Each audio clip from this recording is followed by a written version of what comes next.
former parliamentarian for the Peerbush constituency, former Minister of Agriculture and Community Development, the Honorable Roselyn Paul. Good evening to you, Roselyn Paul. Good evening.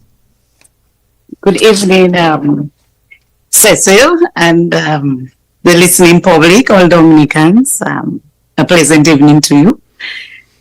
Yep. I'm happy to have you tonight. Former parliamentarian. I do not want to say former politician because we know a politician will always be a politician. So I can say safely former parliamentarian of the Peerbush constituency. Thank you so very much to giving us that opportunity to have you on our very popular program, the Lakou program. Yes, I'm happy to be here as well to be part of this program to speak to Dominicans right here and within the diaspora and to my community people as well. And I'm sure that the people that you represented in Parliament, and I'm sure that you must have mentioned it to them and that they are on tonight, wanting to hear what you have to say, especially understanding where you came from, what you have achieved. And that's what we are here to do tonight, to talk all about Roselyn Paul, where she came from, what she has done, and where she's about to leap now from being parliamentary representative. Okay, well, I could start from the very beginning. To whom I was born to Udell Paul and Philip Paul, Fred Paul, and I was actually the last of 13. So I came from a very large family, a very beautiful family. So I grew up in a household that was always filled with music and culture. My mother probably was the second cultural elder in Dominica, so she was the cultural elder in 1989. My father was a musician who played the accordion, he played the guitar, he played saxophone, so you name it.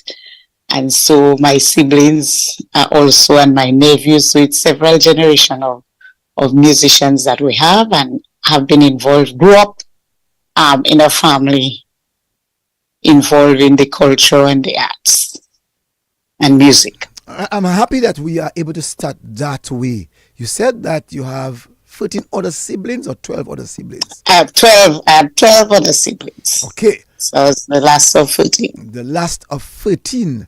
Can you give us the names of the 13, Roslin? What you said? I didn't get that one. Sorry. I would like to get the number. No, sorry. You gave us 13. I would like to get the names of the 13. Oh, okay. I've lost a few since then, but we had Johnson. He used to be in the States. He resided in the States for a long time. Then there was Kenny. And then the others were born in Guadeloupe. You had Yvonne Paul, still resides in Guadeloupe. Israel Paul, Jacqueline Paul, Nobel Paul, Edward Paul, Alexis Paul, Eric Paul, Margaret Paul. And I'm not sure if you remember Margaret Paul. She went up for Alliance some years ago. I remember very well. Yes. And that's in 1980, right? 9 of them were born in Guadeloupe, actually. And then it's Frederick Paul and myself. So it sounds like there were like 5 girls in total. Yes, 5 girls. Yes, there was Mona Paul that we lost in 2016. Okay. Yes. Right. And you said that quite a number of them were born in Guadeloupe. Mm-hmm. And 9 of them. Okay. Did they ever, in the process of but most grew up here. When they were very young, my parents returned. Mm-hmm. And so Frederick and I were born afterwards in Dominica. So like some local people would say, you almost did not born. I know. I know, but God had his plan for me, so I had to be here. Yes. Yes.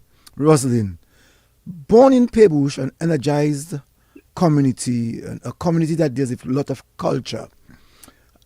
I want to start from growing up as a girl, small girl going to school. Would you remember your preschool or your primary school?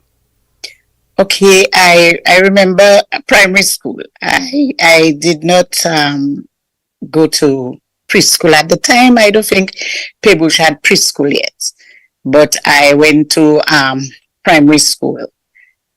Before that, as a toddler, I would be traveling with my mother back and forth to the French islands.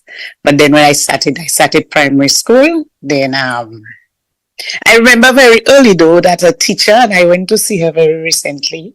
She lives in the USVI. I remember that day when she came to my mom's home and say, "You have a very bright child here. I want you to send her to school." And about a month later, I was sent to school. So she saw me. So although I did not attend preschool, but I went to primary school as soon as she came to my mom and said, "You should send her to school. She's a very bright child." So I remember that first week that I went to school. She would have made the very first week. She would have made that statement. Why?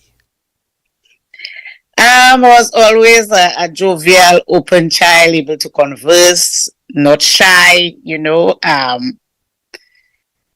to count and do things very early. So she recognized that as a teacher. And so she came to my mom to send me to school.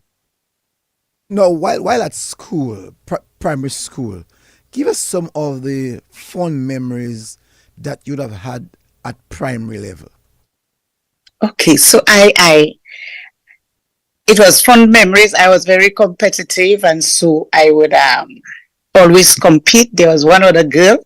We would compete for first and second place in class. Every exam, every end of term, we would be in competition. So I was always at the top of the class. So that was very fun to me, although I always loved to play. And some of the other memories are being in doing singing and being in the school choir, performing at school, and also playing sports, netball. So these were very, very fun memories and friends, and school days were very happy days. And although we love school, one of the things I would enjoy most is on Friday, when we gather, you have general knowledge and you have music. The whole class school would gather in the auditorium and you have fun. And one of the favorite songs was to sing. We come to school on Monday, Tuesday, and Wednesday, and you stress on it's time for us to go. I love that. So it was very fond memories going to primary school and then moving on to secondary school. Some of the memories I remember secondary school sometimes. Before you go to secondary school, I want much more of the period while you were in primary school. You said that song that you all sang, saying that it's time for us to go where? To go where? To go home for the weekend. So you all would have sung that song on Friday afternoon. And you hear that resounded in the classes, like everybody looking forward to go home for the weekend. So it used to be, we come to school on Monday, so Tuesday and Wednesday, Thursday and Friday, it's time for us to go. So it means no matter how much you love school, but you look forward to the weekend. No. Your teachers, what would they have made of you now while in primary school? Because you said that you were learning well, but you love to play. I don't think they had a major problem with me because I was a natural learner. So the play never really interfered with how I performed. And I was always involved. In fact, from a young age, I was a leader. I was in Brownie. And I was a little Brownie leader, even at primary school. So I was well shaped. This molded me a lot for the future, being involved in all of those activities, not just the academics, but being involved in everything in primary school. Now, while you are at primary school, you would have to have recess and playtime. Can you tell us? Mm-hmm. Can you tell us what was your day like or your week like? Breakfast, lunch, and dinner. Your Okay. meals. So you up early, you help with chores at home, and then you went to you also go to school from 9 to 12. So you go early. I love to play. So when I reach, as soon as I reach school in the morning, I would take a period of play, even before you went to class. Then break time, you also played with your classmates, and then you go back at 11 back to class, and then you have classes in the afternoon. But a lot of times the afternoon was singing and poetry and your arithmetic, your dictation, and things like that. When I come from school, also you would probably take lunch to, if your mother is by the river, washing, you carry lunch to her, or sometimes carry lunch to those who would be working in the bananas. And I also assisted from a very young age at a shop that my auntie had. I stayed there sometime with her, and from an early age, I could even manage a shop as a liquor shopkeeper. Was very good at maths, so was good at shopkeeping as well at an early age. I'm going to come to that shopkeeping in a while because that's interesting to me, very interesting to me. At an early age, to be involved in shop, maybe you have to sell rum and bread and those kind of things. But what kind of meal would you have had in the morning? So in the morning, you do your chores, but mommy would have to do breakfast for you because there's so many of you all in the house. So tell me what your breakfast was like. Okay, well, the breakfast was mostly bread. The main staple would be bread, or if there's no bread, you have bakes or sometimes roast breadfruit, and with a little something to eat with the bread, whether it's fried eggs or a little cheese. At the time, you didn't always have cheese, but the shop used to sell ounce of cheese. The shop used to sell ounce of salami, and so you know, they were able to buy and to have enough to go around. Now, part of the time as well, I resided with my auntie at one point in time, and she had this little shop, so the breakfast was like that. You have sardine with the bread, or sausage, Vienna sausage with the bread, that kind of thing. Now, lunchtime, my mother was she was referred to as the village cook. She was very good at cooking. So we would have, she would like to make kalalu soup. She loved to cook beans as well. She would make a very good stew. And so those were the things that we had. And, the fish. She loved balao. So sometimes we had balao for lunch. Those are the times I didn't like whenever I see balao in the pot. But yeah. Bala was considered to be the poor man's food or what? No, I just did not like it. I preferred flying fish, so I didn't mind flying fish. At the time, flying fish it could stretch. So I could maybe say yes, Bala was poor people's food in that it could stretch. You have a lot of children, so when you buy $2 Bala, that's enough for the family. And or you buy $2 flying fish or whole, and that's was also enough to share, to stretch, that the children can get. But it was okay. We grew up very close knit, and so even now that my family we're spread across the world, I would say, in several countries across the world. I have relatives, several sisters, brothers, nieces, nephews all over, but we are very, very close knit, and we often visit each other. They are home very often, so we remain very, very close because we slept together, we grew up together, in call it a 2-bedroom home. So, that left us very close. Yeah. No, Roselyn, I must ask you about dinner.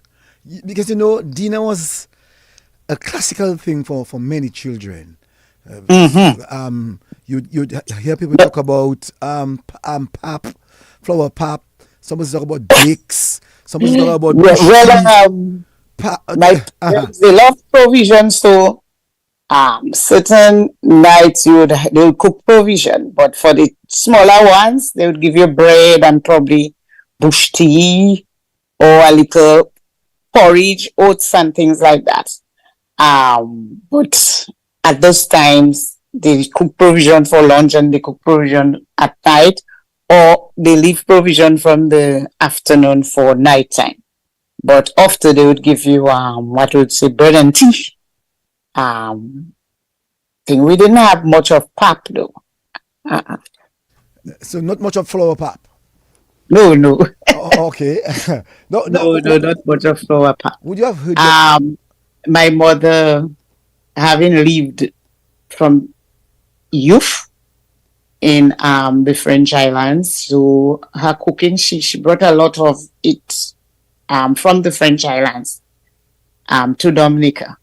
So we probably eat a little differently from the others. Maybe that's why we're not too much into the pap. Children sometimes have their way of saying to mom, I want that or I want this to eat. And sometimes when your mom or your dad cannot afford, you hear them say, "Super manger oswa, okay, dummy boy." That do you ever had that experience? Oh yeah, well I hear I've heard it from others, but you see with me, I was special. I really didn't like food. So if mango was in season, I would eat mango all friendly people, food would stay there. And sometimes I say, but what would I get in that? If I'm eating, there's something called glue. Even that I would eat a lot of. So whatever fruit was in season, guava and thing, I would feast on those things. And if sometimes the food would remain there till next day. So I'd eat a lot of fruits. No, on weekends now. What was the life like on weekends? You all sang that song at school. So content. Samedi, dimanche. So yes, we're going home. On weekend, it was a lot of fun. And even not just weekend, but even on moonlight nights, where we would gather. There's a lot of children in the community. So you have this skipping rope. You go and get skipping rope. Or you're in the bush looking for mangoes and berry seed and quadu. That was after you do your chores on the Saturday helping. In the afternoon, you would be doing the skipping and the rondas and playing pinch and those kind of things. And if it's a moonlight night, ring games at night, the storytelling at night, there's a particular lady that would go and listen to the stories and then get so scared in the night that you have to run back home because you're scared when you finish here about Guanjewan and Kompedzia, how you call that? Guanjewan was the big giant, and Lua, and those stories. So you're getting scared. So it was really doing your chores at home, washing, going to the river too. Hold on. Saturday you would have to go to the river. Hold on. You tell us about the big giant and the diab. Give us a little bit of that story. I'm sure some people, because I've been asking so many people to give us those stories that they were given, but it's seldomly ever I get someone to give me a story. Well, there used to be I remember one of the stories where they were saying Like it had Jean Sort. Two brothers, but one name was Jean Sort. And even we had the Malfini pick them up. And even while the Malfini carrying them go, Jean Sort still saying bad things about the Malfini. And so I also remember one where they said about a lady, she was so very fat that when she couldn't go outside. So anyway, she was very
because you're scared.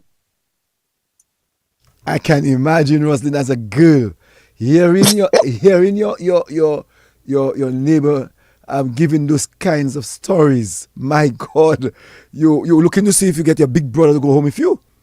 Yes, for sure. Well, I was never alone. I'd be with the others. Mm-mm. So when those stories, but they themselves running through, so you have to run and catch up. My God, and that was done on moonlight period or just any time? Mostly moonlight nights, though. Mostly moonlight night. Mm-hmm.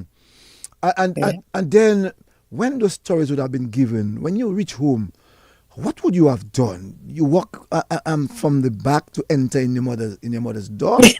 No. We would just dash the door, make sure the door is open and dash inside. Utamakota, you're so happy that you reach home. To reach home, yes. No time to wash your foot?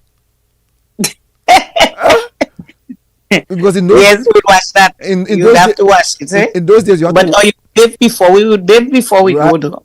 You bathe before, but still, even when you come back home, maybe the boys would have to wash their foot. Okay, and the girls didn't have to wash their feet. No, usually the girls bathe already, but I don't know what about the boys. Mm-hmm. It's taking how long before they bathe. So when they come back, that's when they want to bathe. And Lapa was to take them away to know that they just heard a kind of story and you have to go. And in those days, the bathroom, there was no bathroom, I should say. There was just a thing you have to take a pail and take the calabash and pour water on you. At one point we had, let me try it. I'm trying to remember. You would always have a barrel outside though. But from early, I think there was, the neighbors had a bathroom outside that we would use. And did you, when you all were walking home, did you all look back? Because I know those kind of horrific stories that these elderlies would give you all. No, I didn't look back at all. You mean you're that scared? Too afraid to look back. And when you reach home, yes, you're glad, you're happy to be inside. But next time you're still going. You're still going back and listen to the stories. Next time you're still going and listen. Yeah. Tell me a little story about what do you call it? Bear Anansi. I'm sure you heard of Bear Anansi. Yeah, I knew of the competition. With Anansi, well, not Anansi, is mostly at school. We learn about Anansi's story. With the plantain, where once, the plantains were not enough to share around the family. So Anansi pretended to give everybody one and for him to stay without. but then he asked each of them to give him a half.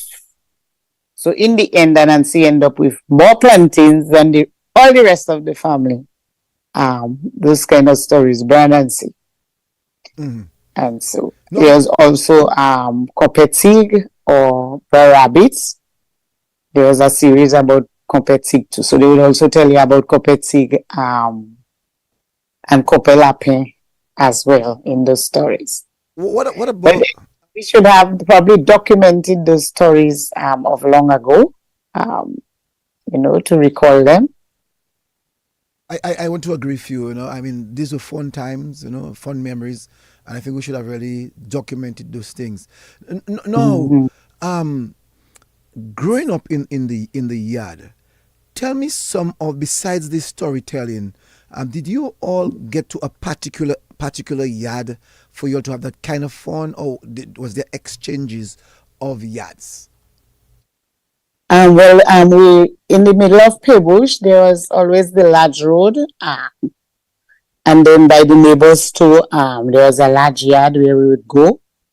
And also in growing up, I grew up, like as I said, my auntie, apart from the shop, she had a hall where there would be the Jingping, there would have to be Jingping dance. And that is why from a very early age, I would dance the mazouk, I would dance the hilan too, because I would dance with the adults in the hall. So we would have the Jingping dance as well, and the belly in the yard. Often in her yard, she would have belly. So at that time, the community also gathered there to do the belly dancing. We would say that by Makuli. So by Makuli Hall and by Makuli Yard, you would have belly dancing. And as I say, in the hall, you would have Jingping and quadrille and those things. Sometimes fortnightly dance, or fortnightly Jingping dance or monthly Jingping dance. No. I want to come to that too, but I want to find out about your father because you said that your father played the accordion, and in many communities, you would find that there is one man that would have played the accordion. I remember, Mm-hmm. I remember growing up that And my father died when I was very young as well. But my uncle also used to play the accordion. And so after my father passed, it was mostly my uncle who played the accordion for the community. And even when he has to do those Jingping dance, sometimes you have to go and take the buza, you know what buza is, flambeau of course, come on. or flashlight, and go and look for him because everybody there for the dance and you're not seeing him. Although he passed during the day and would say, well, Mukela, for the dance and that kind of thing. But you have to sometimes go and look for him because without this one man playing the accordion, you don't have Jingping cancel. So Yeah, you depend on him. So let me ask the question. So is it because he used to take 1-2 white waters? So you have to go and look for him? Oh, yes. Even sometimes even during the playing, they have to refuel. I would say it's fuel. They have to take a little drink in between. And sometimes when you have the accordion player, sometimes they have the siak, 3 of them there, but you're missing the taboo man. And then you have to go and look. Oh, boy, that was something else. You have to go and look for the taboo man as well. So when those guys would come together, give me a little lavwe that you all would have had to come and say to start your whole cultural process of practice. You must have a lavwe. Well, we had how many love way, especially for the belly. And apart from the 2 belly that we know, the piche and juba, we also had a lot of games, rebellion games like Ophelia, oh my domino. No, pass stop. Upasa stop. Bidin over. That kind of Ophelia, oh my domino. I bidin over. Or you have things like yes, I bet. And But Roselyn, yes. upasa no ban no anti gloire sur lang nou finessa. Give us the song. Huh? So that some people who are aware of this and know the songs will sing the song along. So It has one like Laje Yon, that was a game. So it's a ballet game. And even as young people, the Pebush Cultural Group, when we would have ring games and night, we would play those things. The Laje Yon Chebere, Laje Plipiti, La Pumwe Sape Moye, La Laje Yon Chebere. And so it's a lot of songs that we would have, Lavwe, thing. And then, it was great. It was a great upbringing, having those experiences in being able to, from a very early age, be part of those dances. So I never really struggled to do them. I think children learn things from very early age. So I never struggled to even dance the mazouk, which can be a difficult footwork for many others. But because I was doing it very young, and the heel and toe and the flirtation, that it came a bit naturally to me. And you were doing it at home because your mom herself was doing it? Yes, and I was doing it both home and at my auntie's place. And, I remember, although my father died, I was just 6 years old, and I still remember him playing the guitar, the accordion, or saxophone, and singing things like, when the music start to play, Roslin start to break away, and I dance because it's like he's singing it for me. Roslin start to break away. So I was very close to him, although he went very early. No. When all of this was going on, you all would have to choose from the best in the community, or people would come and do the practice, and you all would just do that naturally. How was it going on? But for the practice, when it's called going to be Independence time, then you would have practice. The times I'm talking about would be like the community just comes together and everybody dancing, everybody singing. But when it comes to independence, you choose those years. The adults, they will choose those who are the best dancers for quadrille, the best dancers for mazouk. I remember people the best for ballet. Roselyn Walter was one of the best dancers. So, and before her, you had Sewo, a lady called Sewo. That was Ammonia Paul's mother. She was also a very good dancer of ballet as well. So those were the people that would go to the competitions, and you had people like Skit Thomas that passed away, was one of the best ballet dancers, male ballet dancers on island at the time. And so yes, you would choose the best, and the grown-ups would then teach these younger ones. And so you would have a grown-up group, but you would also have the younger ones. So you had children ballet, children mazouk, children quadrille, and so on. The older ones would teach the younger ones. And when come to practice, at one time too, we would go and get those of Capuchin when they showed interest in the culture, and go and pick them up, take them back home, and have the adults teach them the quadrille and the different dances as well. I was about to ask you, what about the communities, the neighboring communities like Viekas, Dodan, Tibu, Ansdime, Savanpai, and Clifton? How you all? Yeah, all of those communities also did some of the dances, and because you used to have those feasts. So, for example, when you go to Tibo feast, there would be the ballet where people exchange. So I recall Penville was very good and participated in those competitions, Viekas as well. And I'm not sure for Dodan, but also Ansdime. There was also a very good accordion player from Ansdime that when my uncle decided he's not playing at all, they would go and get Leona all the way in Ansdime to play. So these communities also had these dances, and during village feasts in the early days, quadrille and jimping would form part of those things.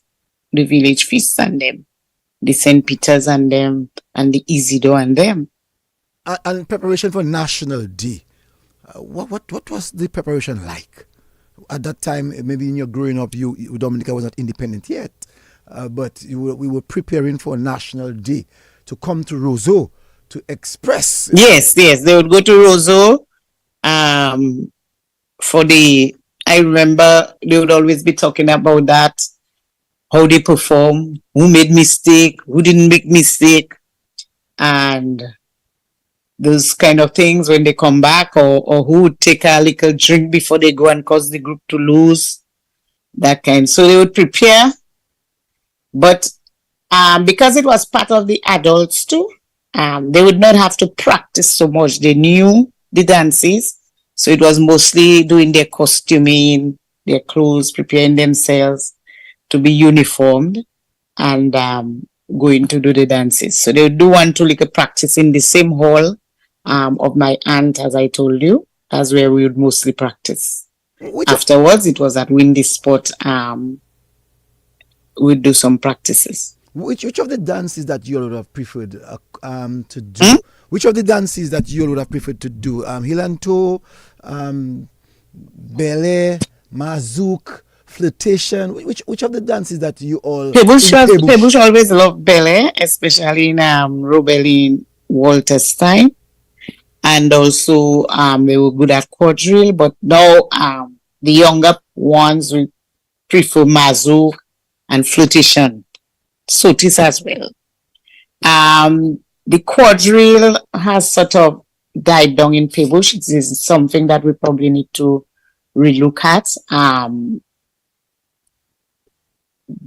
A lot of people maybe find it very long, but Pebush used to dance very good quadrille too, and we probably need to revisit that. No, Roselyn, when I grew up, I remembered communities like Vickers, Pebush, Portsmouth was strong. Was strong in the culture. We were hearing of Grand Bay, but not as we are hearing now. Right now we're calling Grand Bay the cultural capital, but Pebush to a certain extent was maybe the cultural capital. Would you have remembered that in your growing up? We'd probably have to define cultural capital. I would say Pebush is a cultural capital. I think Grand Bay, we're not really comparing, but I would say Pebush, we do all of the dances, we do the folk singing, we do the drumming, and it's alive almost all year round. Grand Bay is good in Creole and very good in the ballet and them. But we do all of the dances, and one of the things too, we are very good in terms of community spirit. So whenever you have these activities, you have the whole community coming out, supporting, being part of. No, I'm happy that you're saying that in reference to identifying what you consider to be cultural capital, because you're actually saying to me that you all do so many different cultural acts compared to that of Granby. You said that you all do drumming, you all do dancing, you all do singing, and so you want to consider yourself also as a cultural capital. Of course we are. No. And another thing is that we have the young ones. So you always have the school, the young ones involved, the children involved in it. So it's not like just the adults performing, but the school becomes a very nucleus for the development of the culture as well. And one of the advantages that we've had is that they are always members of the Pebush Cultural Group within the school staff, as part of the school staff. I used to be there, Melanie used to be there, Hermina Massicot used to be there. When we move on right now, we still have 3 staff members who are members of the Pebush Cultural Group. And so we are able to work with the young ones to continue to ensure the culture continues. And those who are outside the school are still interested.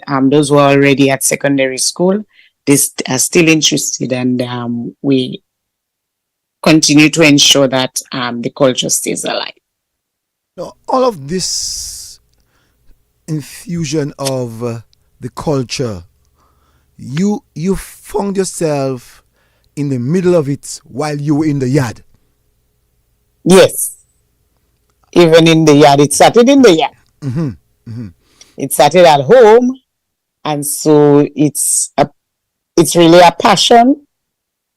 It's part of me. It's inbred, and it started in the yard for many of us. And through that influence, we have been able to keep it alive. And even for Mikael, as I mentioned, a place where he used to practice windy sport. That was his uncle's place, and he was right there in the yard. So for him too, Mikael Ferrell, it would have somewhat started in the yard. So the yard was really a base for the culture in Pebush. So we can say that Pebush had a huge yard, which everybody in the Pebush community played a role in, especially in culture. Yeah. Okay.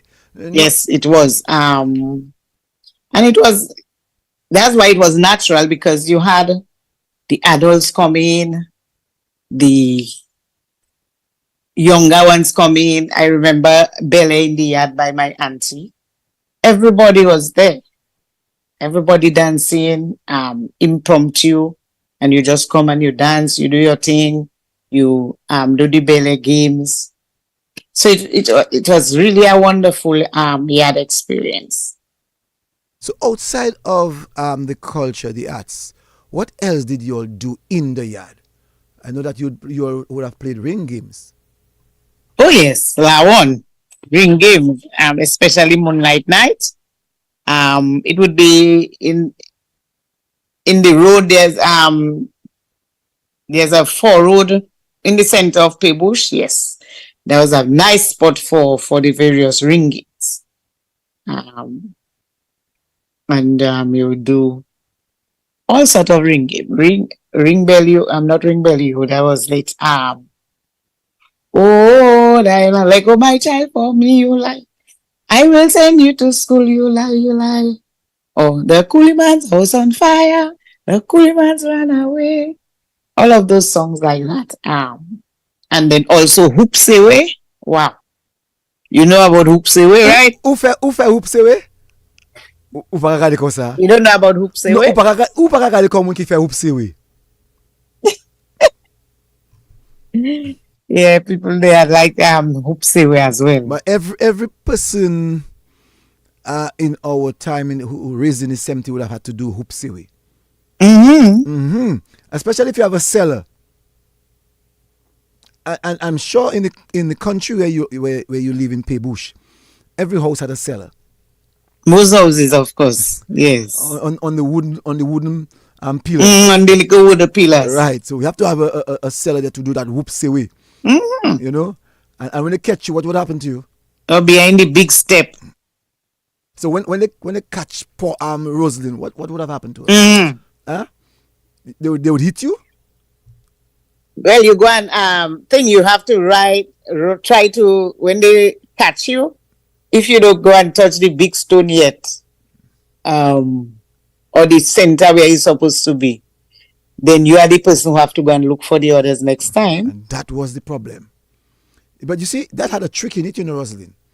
You have to know your yard very well to know where people will be hiding. But not only where they would be hiding, but you have to try to touch them before they go into the center or touch the big stone. Before they go and get the big and do the big stone. Or else you continue until you touch someone. Yes, you end up all night looking for people. But I miss her.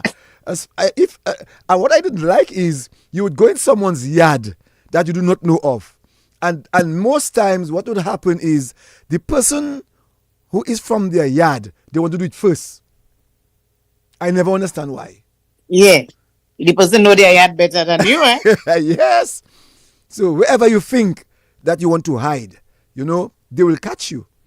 They know all the spots. Yeah. And that was really a fun game for many of us in growing up. Mm-hmm. It helps us to run. It helps us to stay healthy. It helps us to be intelligent. Oh yes, Critical thinking. I mean, it social. was amazing. It was the fiber of community, bringing the community together, having fun together, sharing together. Other things like we did when we were growing up was to almost, I wonder, how a bird, a little sikie, could share.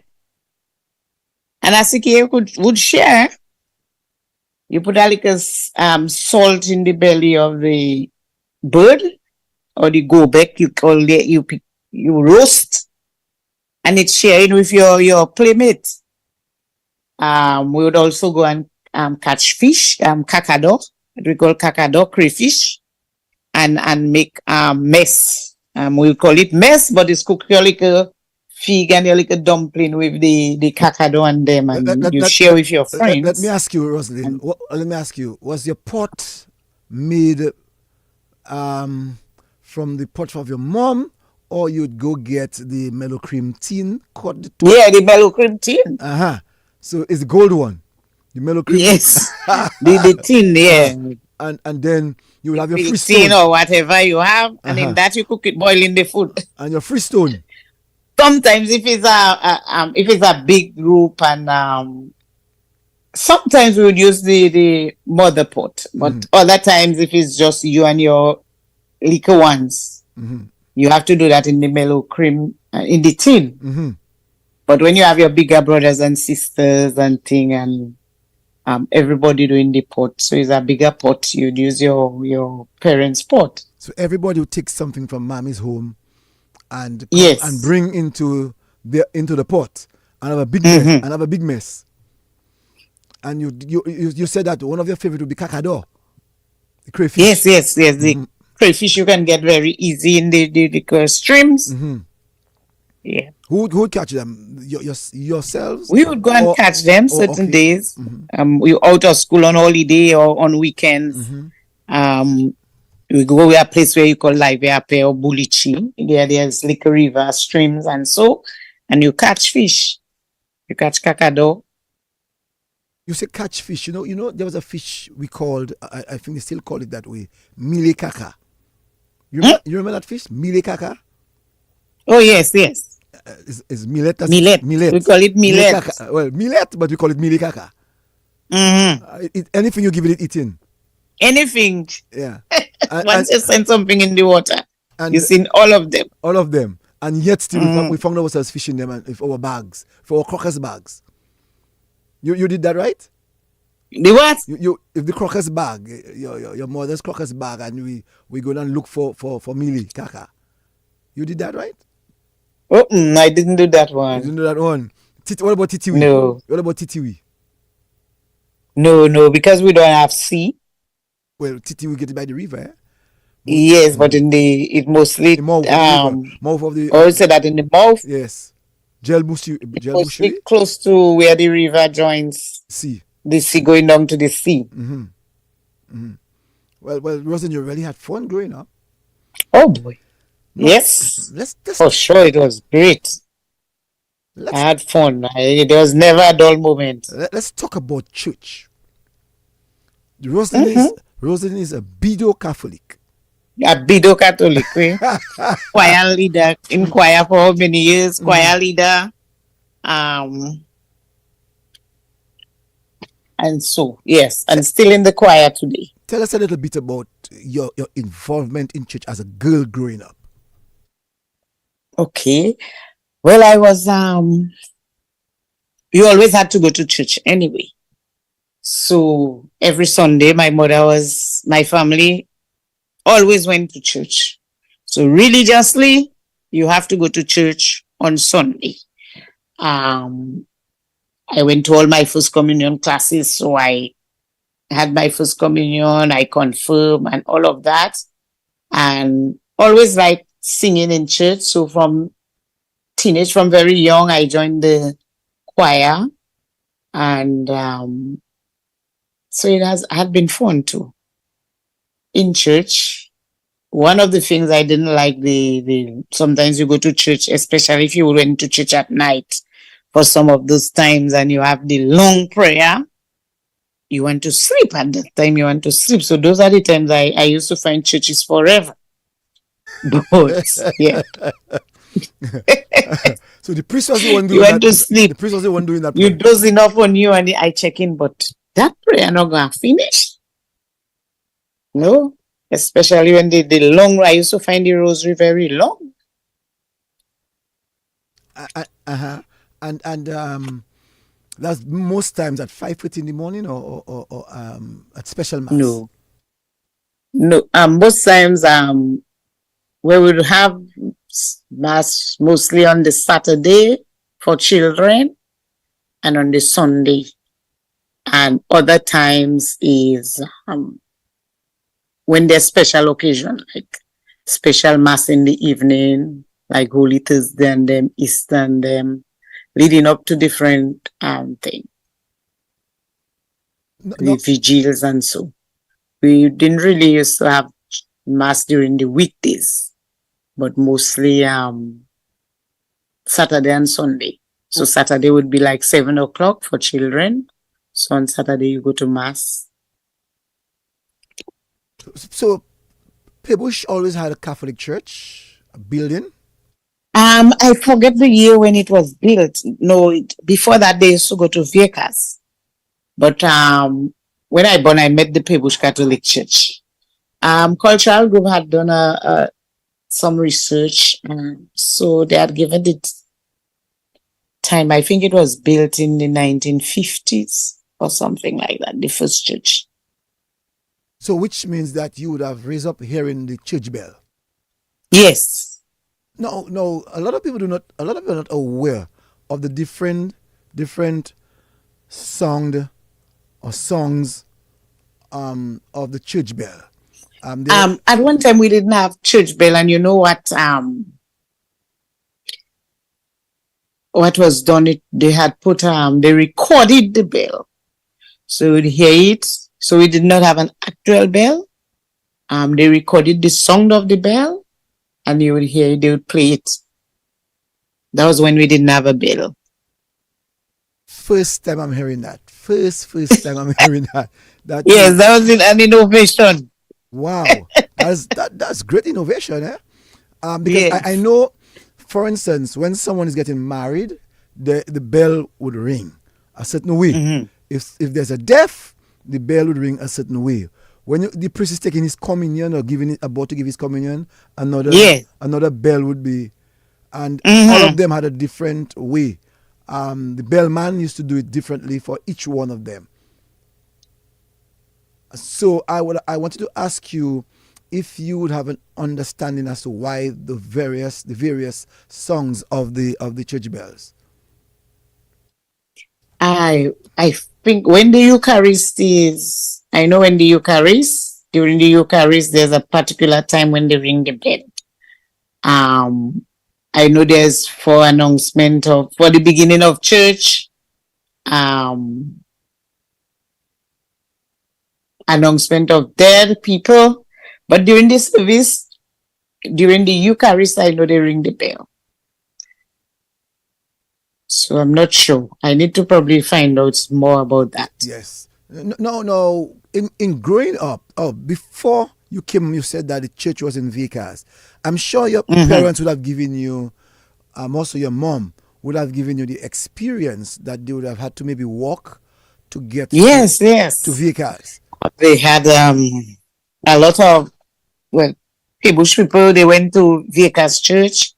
A lot of families had little houses in Vickers where they would overnight, especially for the longer period when you have Holy Thursday, Good Friday thing during Christmas time, when they would have to spend a long period or when they have to overnight or to be on church on time next day. So you'd overnight. So a lot of families had little houses where they pull up in Vickers. Otherwise, they also walked. There was no vehicle as such, so you walk to Vickers. Wow. That's what we learned. So many times there was no electricity either.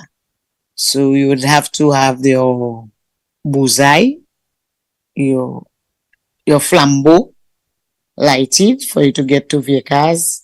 And some said that you didn't have many shoes, you would have your little tennis.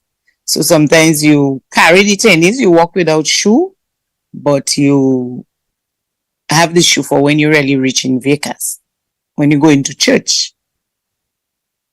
I can imagine that they would have gone as a group, coming from Pebush. So maybe the Pebush people would meet the Tibo people. So which means that vehicles is maybe the headquarters for Catholics to go to church. So it would mean people from Doudan, Bonn. I wonder where these people actually go. Bonn probably would be in Portsmouth, but vehicles was for Penville, Thibault, Pebush, and maybe Ansdime, Benz, the parish. Also for the and so not long I was having a conversation and I was saying a lot of you have a lot of relatives among Vickers, Pebush, Penville people.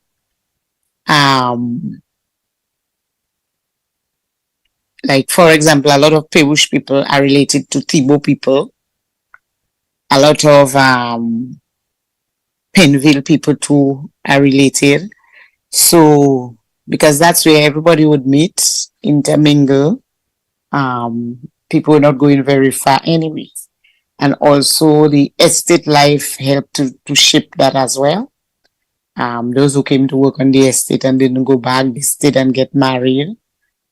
People like Lawrence Bromant and Lionel John, these people came from Penville Vickers, but they came to work on Mopac Estate and they stayed. So the estate, Blenheim Estate and Mopac Estate, and so the estate life also formed the critical part of people's upbringing and livelihoods and settlement. So as you're saying that, who were the owners of these estates? Okay, so the Amos were the owners of Blenheim Estate. And I think the Mopac Estate changed hands, but at one time it belonged to the Brunies. The Brunies, I can't remember the original owners. So you said the Brunies. Mopac Estate changed hands a few times. Okay, so we know of the Brunies. We know of the Arlenes. Yes, the Arlenes, and the Amos. What about the Amos? Yes. These people were actually estate owners. Yes. But by any chance, would you know where these people came from? Did the family were from those communities? I'm not sure. I think Dr. Amo was originally from Trinidad. Okay. Yeah, I think they had relatives in Trinidad. And the Arlenes? No, I'm not sure. For the Arlenes. I also know that Mopac, I learned that Mopac got its name from a man called Mo Casey. So apparently the Mopac, part of the Mopac estate belonged to them. Let's hold that for a while. So the word Mo, we'll come back to that in a while. Is responsible. Is in reference to Mo Casey. Okay, someone's on the phone. Good evening to you, caller. Good evening, Cecil. Good evening. And Miss Paul, she made a point earlier on of talking about the elevation of the ring of the bell. One of the areas that you ring the bell is the elevation of the Eucharist. That is where she probably forgot. Oh, okay, thank you. Yeah. Thank you for that information. Yeah. Yeah. So as we're talking about the estate owners, those three members of the families or the three estate owners, how much of the community that they found themselves owning? Half of it, 3/4? Most of them was out on the outskirts though, and like for Blenheim, they were the outskirts. But right now where I live, Teplat, it used to be part of the Blame Estate. So eventually they sold land to the community. They also there's an area called Wire Plainfield. They gave to the community. So eventually, but they were mainly Blenheim Estate was mainly on the outskirts, like Belmanier, Teplat area, and going down to the main road, where they had their opera house and so on, and Old Mill. When people hear of estate owners in Dominica, they don't always think of Pebush, Mopak, Teplat. They don't think of those areas. But in truth and in fact, that was a big area where you had quite a number of people of the north. It's like how Ross University is or was. It's the same way that this people actually control people from Penville, Vickers, Thibault, and Blenheim, Dodan, that area. And that is amazing, that is something that is not much in our history, and I think and it influenced the lives of families. Some of the people, that's where they worked to earn a living and to raise their families. You made mention of Mr. Lawrence Brumant. He came from Vickers, Penville? Vickers. Yeah, he came from Vickers, and he was working on the estate and settled in Pebush. Got married to someone in Pebush and settled. So, yes, got married to a young lady in Pebush, in Mopak, actually. And many people are of the view that he's from Pebush. When he was alive, he used to say he's from Pebush. Seldom to hear that he says that he's from Vickers. But originally from Vickers. Yes. So now, tell us a little bit of. I'm sure that your parents would have made, or your mother would have made mention to you, or your aunt and so on. Tell us a little bit more of the estate life in that area. Oh, well, estate life, at the time, well, some of the estate, they were involved in, at one time, cocoa production, during the time of Elrose and Company. At one time, Blenheim too, there were a number of lime trees because they got involved in lime production, and then it was bananas. So whatever they switched to, the people would assist, and then there was the coconut. So Blenheim and Hampstead, those areas were known for coconut, because you had the coconut. DCP and so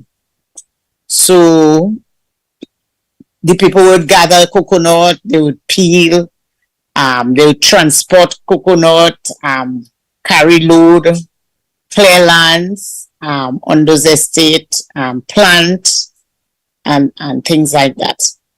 So and then those who didn't work on the estate, that's why people had garden in far places, because most of the places they had garden were beyond the estate. So they walked very far to do their cultivation, because most of the flat land, more accessible land, were owned by the large estate owners. So a number of people from Pebush who had garden, you had to go beyond that, so you had to go very far to plant your little dashing and your yams and whatever. Now, Roslin, I want to find out a little bit about your last name, Paul. Is it originated from Guadeloupe or Dominica? Dominica. Paul, my father was, born here in Dominica. He traveled to Guadeloupe when he was young. That's where he and my mother met. But we are originally from Dominica, Pebush itself.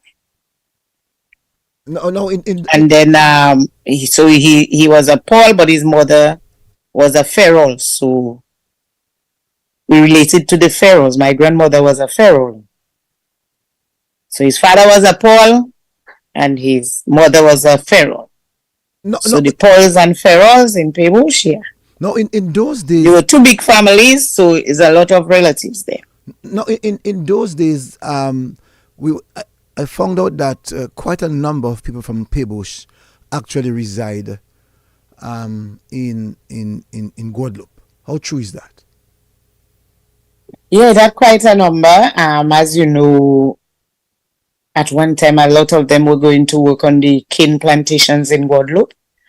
And there used to be some maybe went through back door, but there used to be a boat long time called Del Gues that used to make trips back and forth in Dominica as well. So people going to find work in those places, on those plantations in Guadeloupe. And now, Roslyn, you said that you are family to the Pharaohs. Can you help us to have an understanding as to where the Pharaohs itself originated?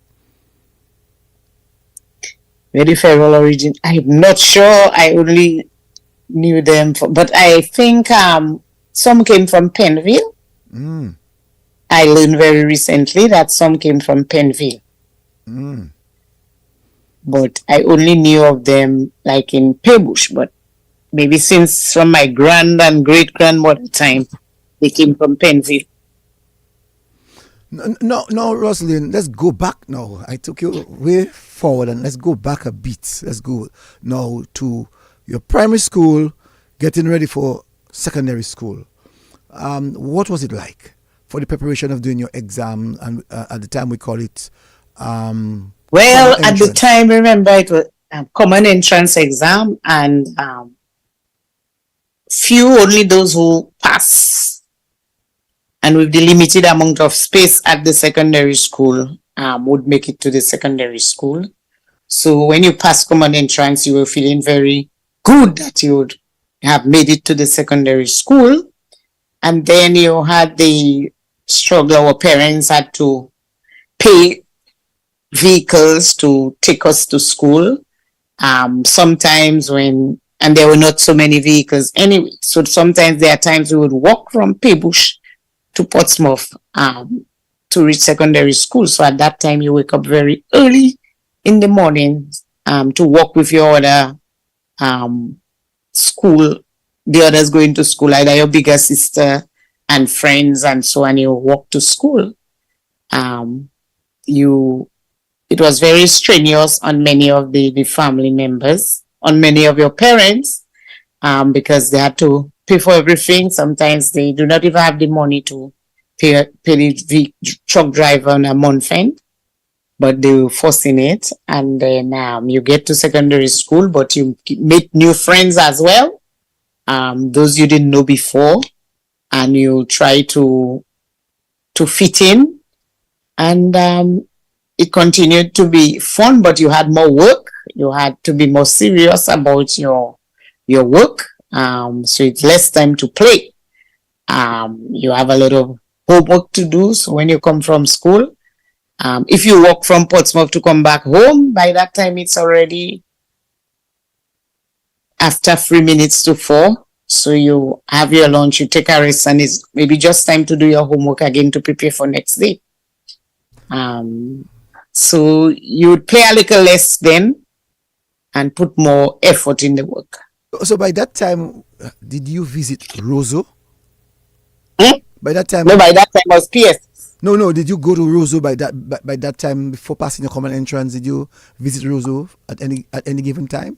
Or I should ask you direct. When was your first time that you went to Roseau?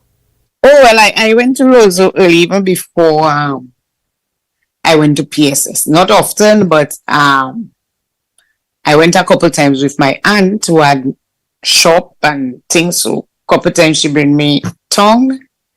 There was once I had to go to doctor, so I went to tongues. But that was waking up like 2-3 o'clock in the morning to get to tongue. I had the experience to travel on truck through Des Moines. So you wake up 2 o'clock in the morning to go to Roseau.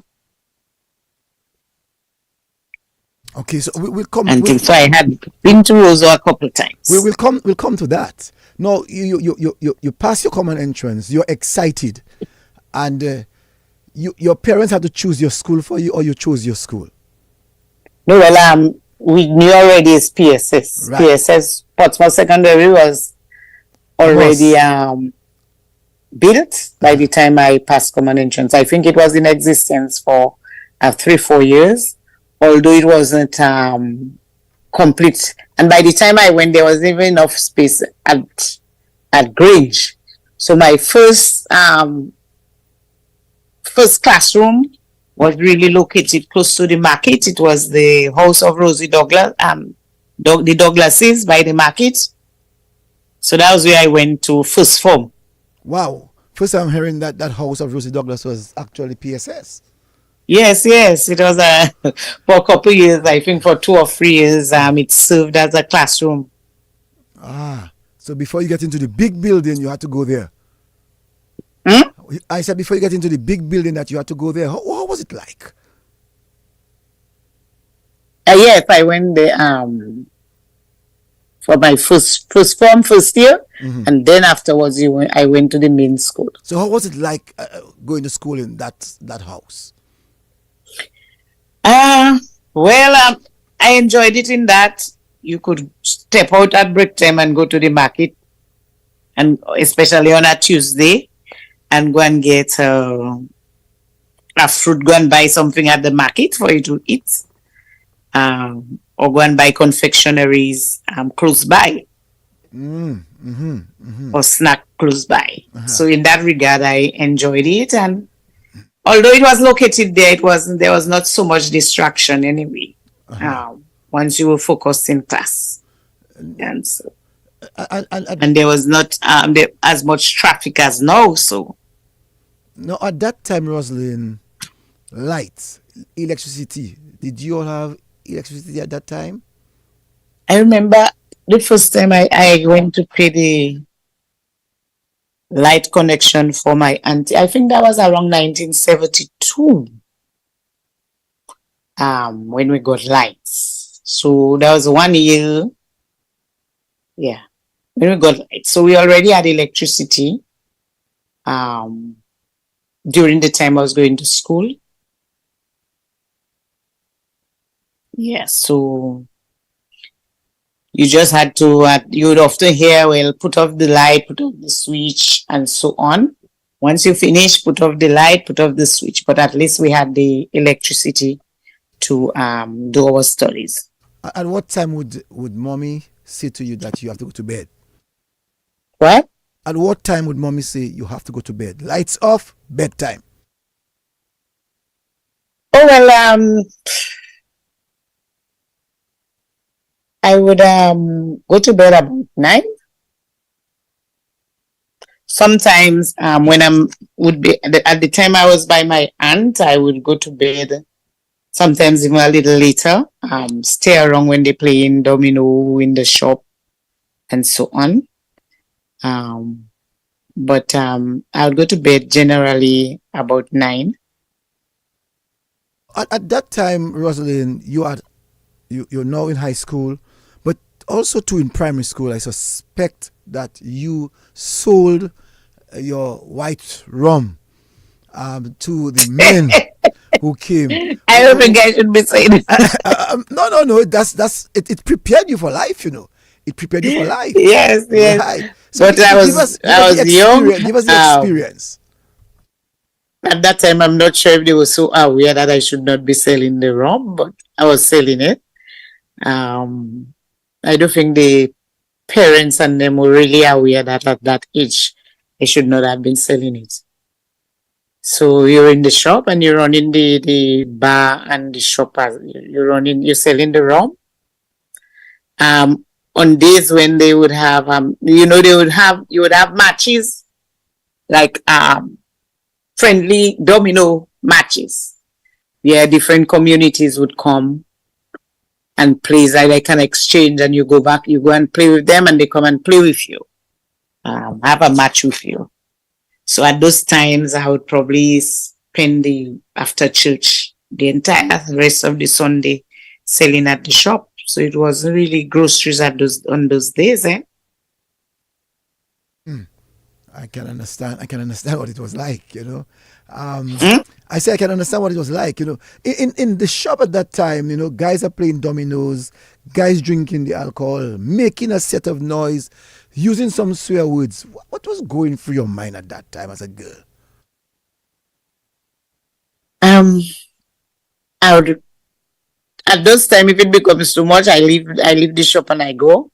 But I would just let it pass through one ear and come out the other, because I just don't swear at all. I cannot, I don't think in my life I ever use a swear word. Although I would be exposed to those things, like when they really drink their rum and hear it. And your auntie, how did she make out with those guys who would come to the shop and knowing that you're a girl going to school, but would do say all kinds of things? How your auntie herself would take that? Yeah, they would always reprimand them. Okay, she nice. And my godfather, her husband, they would always tell them things, or they would ask them to leave once they start getting on too much. Now you are in high school, so you maybe at that time. We know that the Portsmouth Secondary School loved athletics and netball. Which of the two did you get yourself involved in? Or did you get yourself involved in the both? Well, I was mostly from Paybush, and I would play netball. I never got on teams at PSS. So when as a young person, Paybush had a netball team, so I was on the netball team. No, your teachers at PSS, I'm sure you would remember who they were and some of your best teachers. Okay, well, Aflin taught me. She was one of my favorite teachers. Aflin Douglas, no Murdoch. Yeah. Arundel Thomas. Mr. Lockhart. Anthony Lockhart as well. Alpha James. So those were some of my very nice teachers. I'm sure that you will be able to tell us the subjects that they taught you. Yes, Aflin was both English literature and history. Arundel too at one time was English language and English literature, different forms. Arrow also taught me English. Alpha James was maths. And Mr. Lockhart as well in one of those forms taught English literature. Now, you said in primary school that you're very competitive with another young lady, but when you arrive in high school, now you have people from Paybush. Yeah, it became more difficult for me. It became more competitive. Right. So how was the competition like in So I still did well, but I wasn't acing like I ace at primary school. They had less competition at primary school. And some of your although I did I was going to ask you, tell me some of your ace students in your class that you try to compete with, but yet would still beat you. I can't remember all of their names now, because different classes you had different ones. And it would depend on the subject areas. So certain subject areas you did very well. Like I remember Virginia Aaron. That would have been Mr. Aaron's first wife. Virginia Aaron and I were competing in terms of language in one of those English language, English literature. I remember history. I was doing well in history. I even got from Miss Douglas an award. So it would depend on the subject area, I remember my cousin Miranda was very good in French.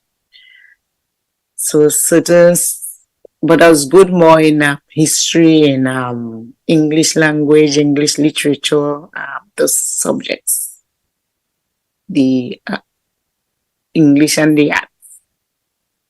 What is the difference from from the society now, Roslyn, that you think that is missing out presently that you'll have gotten in high school? You mean what are the children missing out? Yes.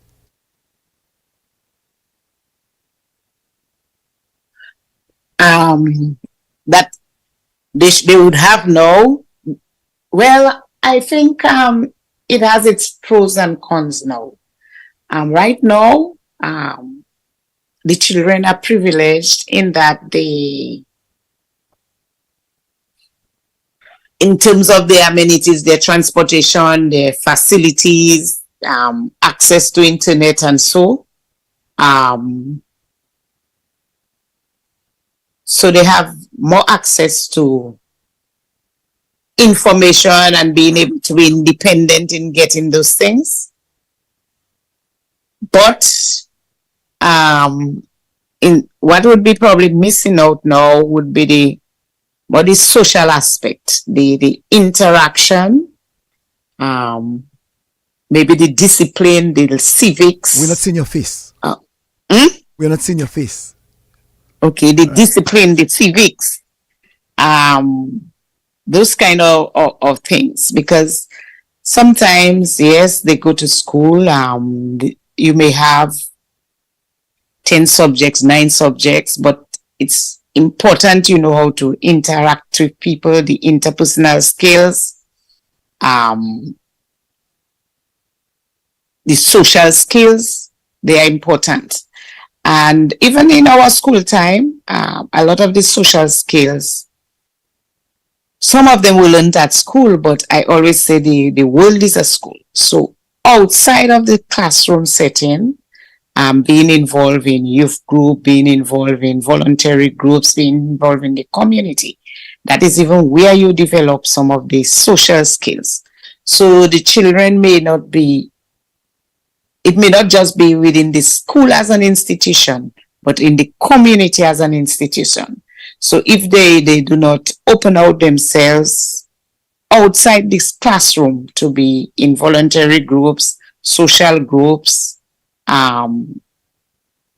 community groups, that is where they even be missing out more. Okay, good point. I must admit, very good point. No, Roselyn, coming to your final period in high school, you had to sit your exams. You did well. What else did you do from there? Did you go to sixth form? Did you decide to go to the environment of work? I left school. I left school in July, and I started teaching in September. But afterwards, I had to stop teaching during that year because I had my first daughter conceived. So and I had my second just after that. You're saying to me that the rule at the time or during that period that if you got pregnant and you're not married, that you had to leave the school setting? No, I left school in July and started teaching Paybush Primary in September that same year. And then you said that. And that's at 17. And then, but during that same year, later that year, by the end of the year, I had to leave because my first daughter was conceived. You had to leave, Roslyn, or the teaching the system? Or no, you had to for a while. No, you had to leave the system you had to leave the system from for a while, and then I returned, and I stayed teaching 18 years after that. For 18 years. Okay, so you taught for 18 years. All right. Now, in that period of teaching, how did you enjoy teaching? I mean, although you I love teaching. I love teaching, and the children enjoyed having me as a teacher. We did a lot of work, and it was fun, learning with fun. So a lot of the children who passed through me did very well as well. And I enjoyed teaching, really.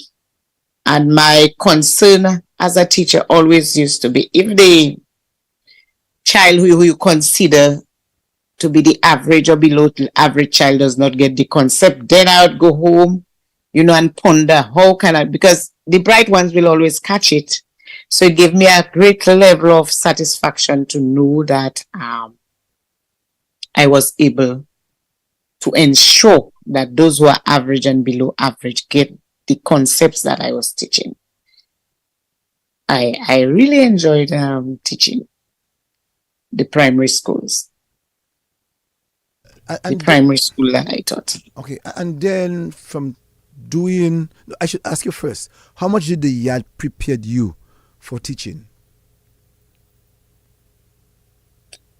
I think the yard prepared me in terms of not just teaching, but teaching and being a leader. From my early interaction with people at all levels in the yard, interacting with grown-up, interacting with youth, interacting with my peers, being able to relate to people at all levels assisted me. So I knew how to deal with the children. I knew how to deal with their parents. I knew how to deal with their colleagues. I learned to communicate with very well at the ground level, at the level of the student themselves. And so in that way, it really prepared me. And the first principal I taught with, said that it's like I was a natural teacher. And so in that way, I think it prepared me.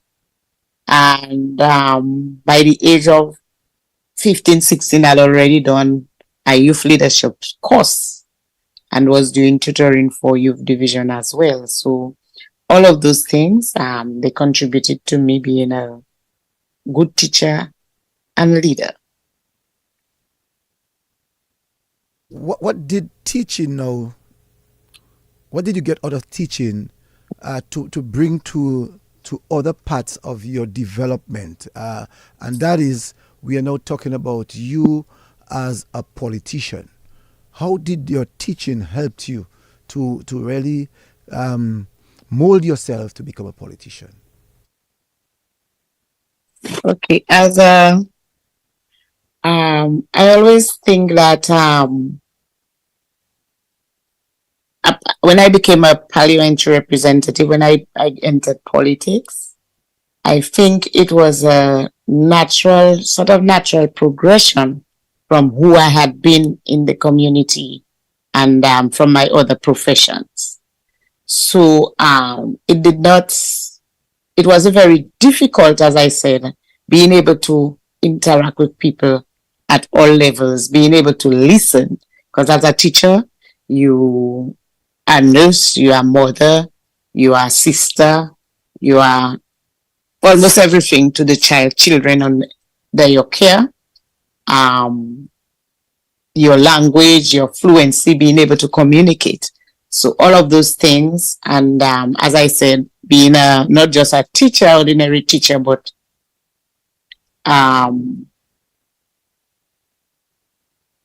being a nucleus at the school, instrumental in the cultural development of the school, in the youth development, and then apart from teaching, my involvement in the community also aided me as being able to be of service to others. At what time? So as a teacher, I always, for my whole life, service to others have always been important to me. So at what time did you tell yourself that you're going to get yourself involved in politics? Oh, I didn't tell myself that, It was just when Mr. Walter people knew Mr. Walter was standing down. It's like every turn I make is the people. It was from popular demand from the people. So I really didn't have intention or plans to get into politics. But I responded to the demands of the people that I should go up and represent them. At one time I even said, wow, there's a conspiracy out there now.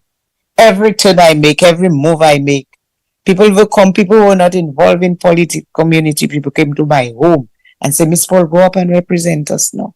Go up and represent us. The call was just there among everybody. And so I said, okay, I will give it, I will represent the people. So it wasn't something I planned to be politician like in my life. I always enjoy politics. I always like politics. I always like to discuss politics, and so I always like to serve others, as I say, and that is the critical thing that led me into politics, being able to serve others and my community. And at that time, when you took that decision after hearing the call from the people, did they, by any chance, say to you, well, you're going to go to that party or you're going to go to that party and we'll vote you in? That's not how it went. Well, it was given that it was Labour Party, yeah? Okay. At that time, I was a supporter of the Labour Party, and there was no other consideration of any other party. Mm-hmm. I was approached one time by other party, but that was it wasn't considered. Okay. So it was just a given that it's the Labour Party. Mm-hmm. And at that period now, you have decided, okay, I am going to go for the Dominican Labour Party. The night of election, tell me about the butterflies. Because the yard would have prepared you for those type of things, like as we said earlier on, hide and seek, the larger blessed stories that they would have given to you, all that to prepare your inner self for disappointments and hurts and so on. The night of the elections, when results had to come out, when the people had to go and vote, and they had to give. I didn't have butterflies because it was. I didn't see much of a competition, really. Okay. So the night. So I really didn't anticipate loss or not winning. So there was no butterflies, really. It's just about numbers for you. It's just about numbers for you. Yes. My little nervousness would have been, am I able to serve the people as much as they expect of me? Will I be able to match up? So that in that way, because when you care about what you do, you will have a little bit of nervousness. But it was not about winning or not winning. At that time, it was not about never about not winning. That time you were a teacher, right? When you decided to go into politics. What were you? I was at the after teaching. I worked at the Bureau of Gender Affairs, Women Affairs. Then Bureau of Gender Affairs, if you remember. And then I worked on the Waitikobuli National Trail. I was the first manager of the Waitikobuli National Trail too. So at the time I went into politics, I was at the Waitikobuli National Trail. And then when you were told by the Prime Minister that you're going to get a ministry, in your mind, what ministry you think that would be given to you? Well, the first thing I thought about was community development. Yes. I know I could also have served somewhere in education. So I thought of culture and community development, education. But the first time I served as minister, it was at small business and enterprise development. But that too, I had some background in. So any of those were okay. And then your second time around, you became the Minister for Culture. The second time was culture and community development. And so when you make that comparison of the yard, that large yard in Paybush, and having to come to the city life to do administrative work, tell me how much you think that the things that you did in the yard would have prepared you to be a minister of government. Well, the first thing I thought about was community development. Yes. I know I could also have served somewhere in education. So I thought of culture and community development. And then when you make that comparison of the yard, that large yard in Paybush, and having to come to the city Well, all of it, because to me, politics is about people. Politics is always about people. How you deal with people, how you listen to people, and policies is about people as well, how you respond to people. What do you put in place to address people's issues? And so a lot of the skills that I have, the knowledge, the background, would have played itself as I being minister, would have been beneficial to me in terms of being a minister. Being able to have that bottom-up approach, looking at the problem from the ground, what are the issues on the ground, and how government needs to respond to some of the issues on the ground. What strategies staff will have to implement. So you give the direction, you give the guidance, you listen, and you make representation as to the solutions, the policies to be put in place. No, politics, the political life, I should say, has come and gone. But prior to that, as you said, you were the first manager for the Whitey Kubuli. As the active politics, yeah. Yes, the active politics. And now, you said that prior to coming into active politics, you were the first manager for the Whitey Kubuli National Trail. Tell us a little bit about this. Yes, I worked on the project when it was being developed. At the time, it was so when the project itself, when the trail was being constructed, built, and so I worked as the community liaison officer, doing the PR of the trail, meeting the communities, sensitizing the communities, working with the landowners along the trail, and so. And then when the trail was opened, then I moved to being the manager of the trail. So I was the first manager of the actual trail, not the project, but the trail. And in that in itself, working on the trail, I also had to document and sensitize on the heritage of the trail and how we can use the heritage of the trail to to market Dominica, to promote, and to also benefit economically by using the heritage on the trail for small business, for enterprises as well. So it was a very good experience as well, and dealing with hikers on the trail, giving information about Dominica on the trail, and trying to ensure the trail is kept in a good state, trying to ensure that you have a network or building alliances that you could always have people experiencing the trail. So it was a good experience as well. So in my professional life, moving from, as you would say, the Lakou, where I grew up in Pebush, I had, you would realize based on the way I talk, it was a very good experience for me, playing, working, living together with my community, family, learning from them, interacting with them.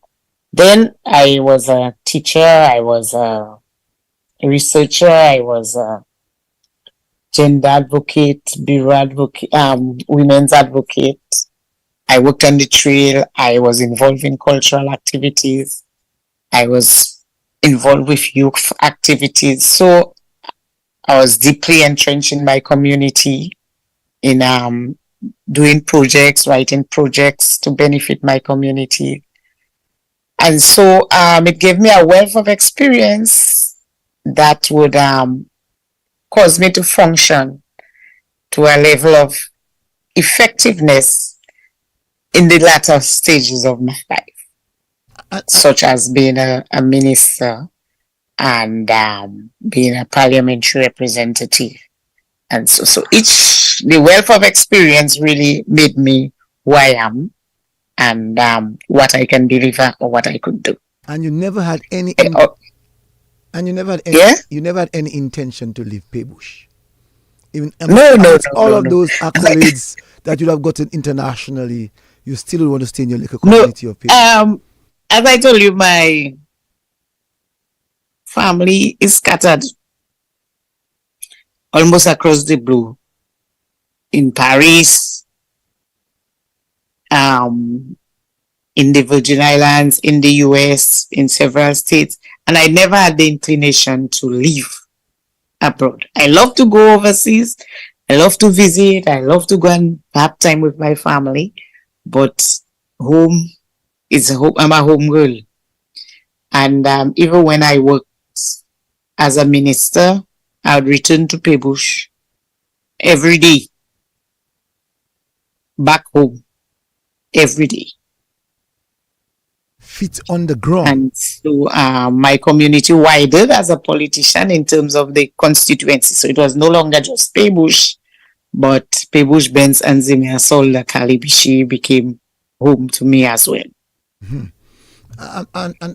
And in so doing, you made mention of you going out there, having to represent Dominica. What would have been your proudest moment while going out there to represent Dominica in any capacity? Okay. One of the proudest moment I see, for example, there is the synthetic track that has to come through or that has been approved for Dominica. One of the things I appreciated most, I was able to go there in Jamaica with when they had the athletics meets, and able to speak to Lord Sebastian and to lend my voice, to negotiate, to push for this synthetic track. So that's one of the great moments. There are other moments such as when I was small business minister, where I would represent Dominica on SOAS.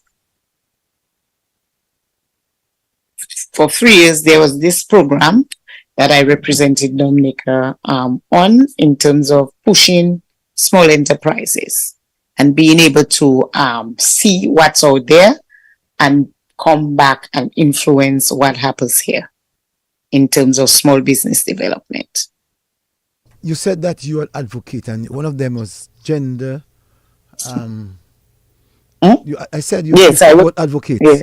and you made mention of gender. Yes. Help me to have a clearer understanding as to how, in growing up, would your society influence you to speak on the issue of gender balance?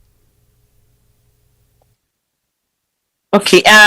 Yes, I grew up in a society that where we were socialized differently in terms of boys and girls. And, you saw it in the way when we grew up to be men and women. I would see that no matter what, we the girls would be the one. My sister, Jacqueline, no matter what, she has to have this big, heavy basin of clothes. We were the ones washing. It's as though like the young men could wash. And it made you realize that even at the home, a woman became very skillful and very responsible because you learned so many different skills at home. You learn to manage very early, while sometimes the young boys would be out playing most of the time. So that, pointed to how we were socialized so differently. And because you are socialized differently, because you are taught responsibility early, responsibility at home, that transfers to your other areas of work that transfers to your profession, how you deal with others as well. So you would see very glaringly the gender divide in the Lakou growing up, and so it helps you to understand why people behave the way they behave, why different, like men may behave the way they behave, women may behave the way they behave, because you lived it as a child in the Lakou and at home in the Lakou. I want to ask you a question as you're talking about gender equality.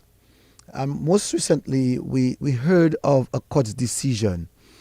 What do you make of that court's decision in reference to the gay community? Okay. The gay community,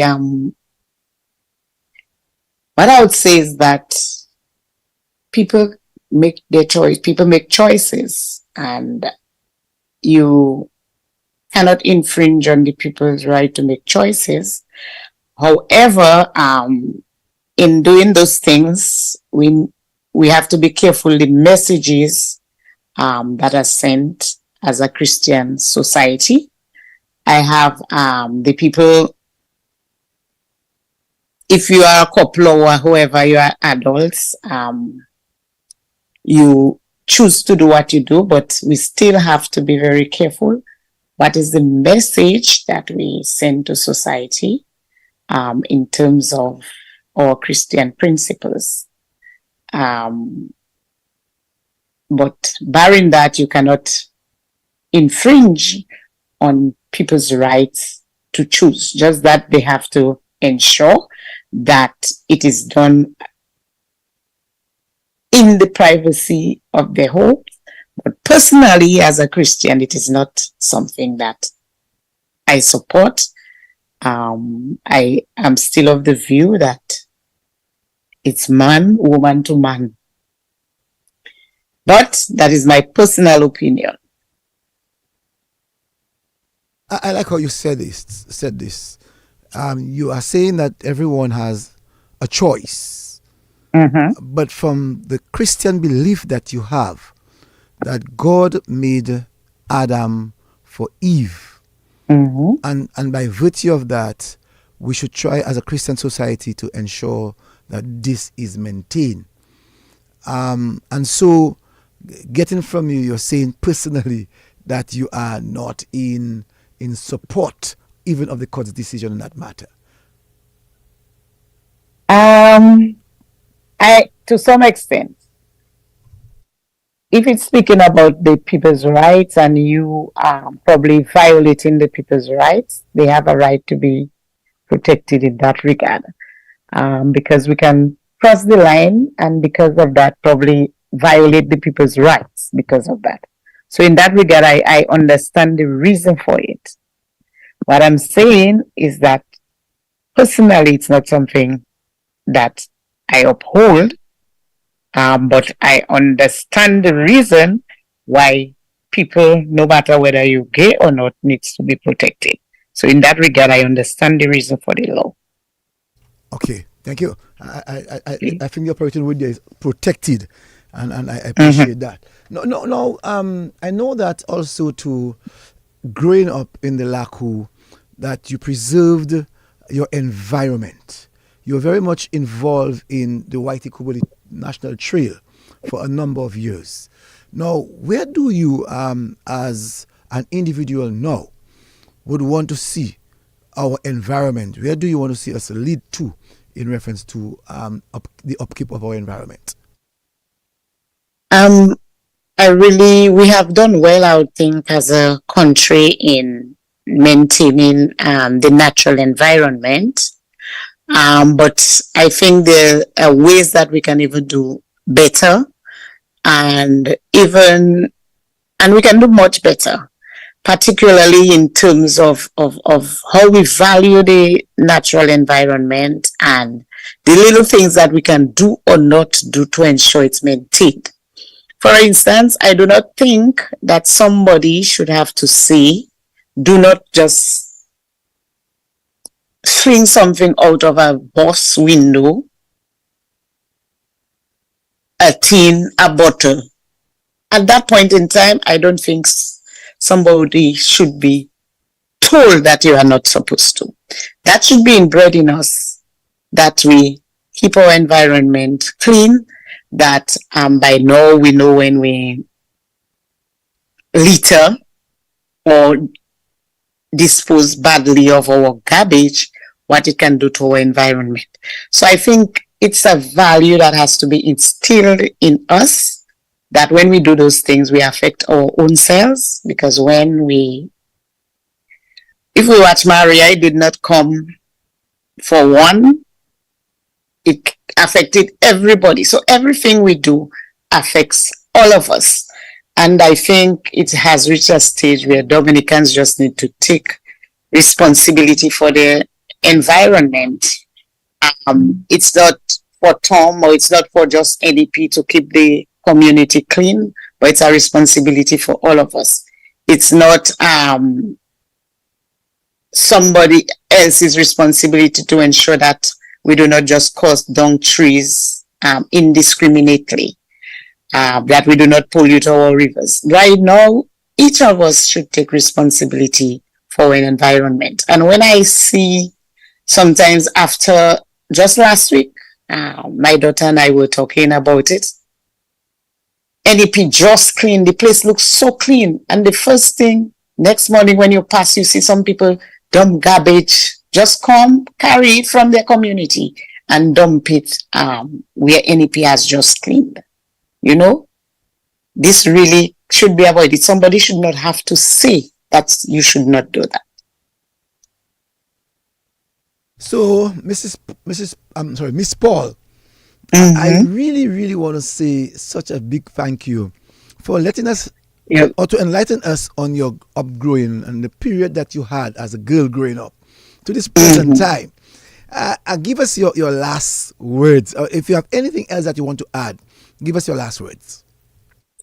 Okay, well, I would want to just encourage everyone, especially the youth. It hurts now that you see less interaction in the Lakou.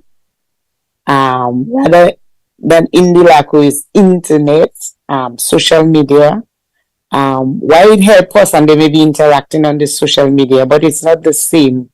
And because of that, it has caused us to lose so much of what we saw as valuable before, our social interaction with others. I would want to encourage us to do that, to find some way. Each community, each young group, youth group, find ways that we can be in the outdoors and we can keep our culture alive and interact with each other. And speaking of keeping our culture alive, I want to just use the opportunity to say that, to encourage people on the north and others who will be in the north to come next Saturday to Born Paradise Valley, where you will see that our culture is alive alongside jazz, where we will keep the traditions alive. All of the things that we are used to doing will be alive at Jazz and the Arts. Okay, before you go quickly, last caller on the phone. Let's hear what that caller has to say. Good evening to you, caller. Hello, good evening. Evening. Good night. How you doing? Everything good? Yes, sir. It's Paul. You're live here. Yeah, I know you're live. I listen to the program, so I know you're live. Can you hear me? Yes, we are. Yeah. All right. Miss Paul said something about, you asked about the gay, something about the gay community and everything. And I thought you said about human rights and people have a right to do whatever they want to do.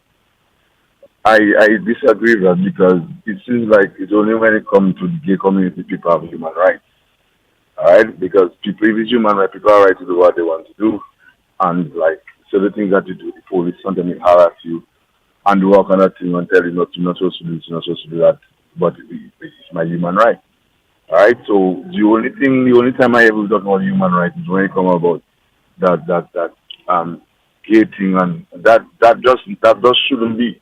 It is not of God. It is ungodly. Just we as a Christian community, we say we should never allow that thing there to be part of our culture. This is not our culture at all. At all. We never raised like that. All right. From day one, I raised, and I know this is a combination. It's an abomination. All right. We don't allow certain things to happen in the country, but this we fall for it. Okay. A lot of things that we don't agree, we don't want to see happen, and this thing here we go. We open up, we accept it open hand. All right.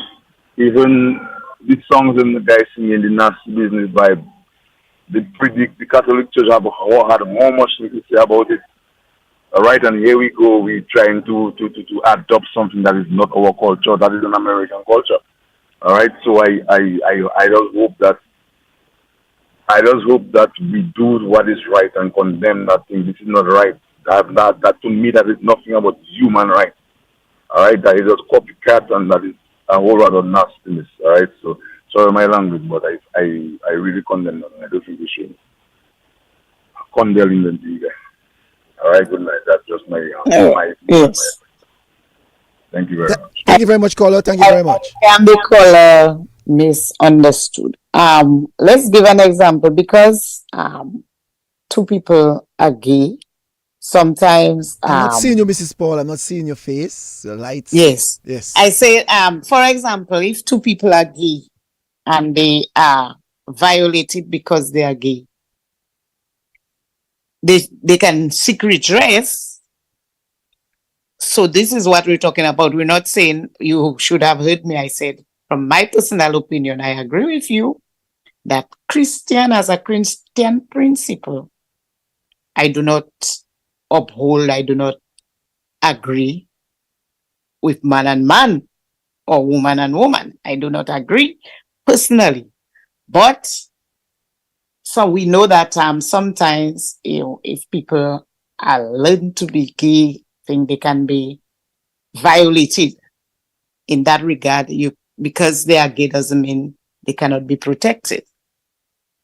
So this is what I'm talking about.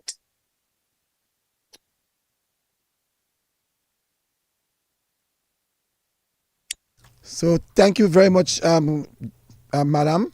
Thank you much for the opportunity. Mm-hmm. All right. Thanks for the listening public as well. I must say that you did a fantastic job tonight, giving us your experience and your life in the Lakou. And I'm sure now a number of persons who did not know much about you will know so much, have gotten to know so much more. And so they are going to look at you differently. But some persons think that you're very humble, too humble, but you have given us an understanding why you're the way that you are. The shop, thank you.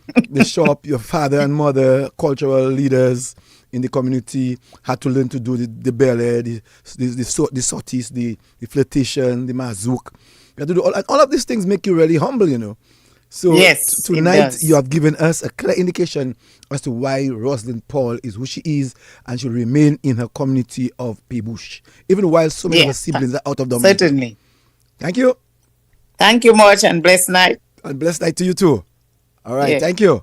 All right. All right then. So I'm speaking to former parliamentary representative of the Pebush constituency, and also she as a former teacher, and she has given us so much to understand about herself, and that tonight we are grateful that we could have gotten so much of that information from her. So just want to say thank you so very much to Roselyn Paul for tonight. Did you know that the Hercules beetle This message found is in brought to you Dominica, by Crime which Stoppers was called Dominica CAD law? and DBS Radio.